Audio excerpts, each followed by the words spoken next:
Уже несколько лет в отеле, где я работаю, останавливается пожилая семья. Они всегда дарят мне что-нибудь в знак благодарности.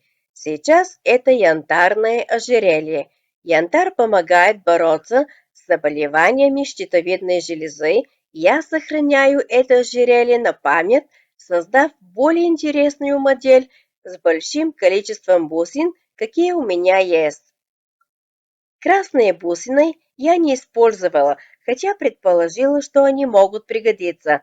Я использую 3 ряда для нити, как для прочности, так и для создания трехслойного акцента с янтарными бусинами.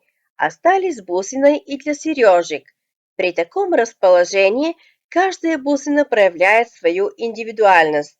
Разнообразие взаимодополняющих элементов не монотонно и не скучно. Я буду носить комплект или по отдельности со всеми теплыми цветами одеждой, плюс теплым зеленым и всеми оттенками желтого. Уместно ли назвать получившуюся комбинацию сочной? Именно такое определение приходит на ум, когда я смотрю на нее.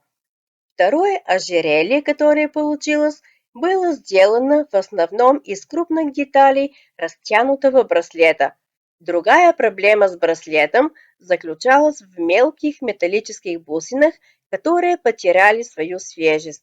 И браслет, и ожерелье из маленьких черных бусин мне подарили знакомые, знающие о моей творческой занозе, придумывать новое из старого и спасать старые вещи от выбрасывания. Металлическую цепочку я не смогла включить из-за сложного плетения.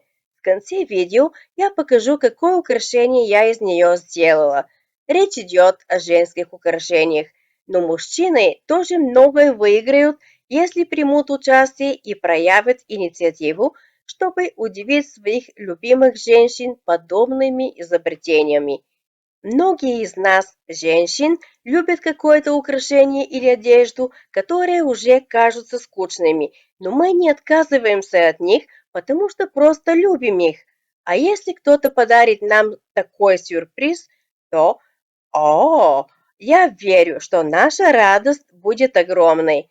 Жизнь состоит из мелочей в ожидании большого события.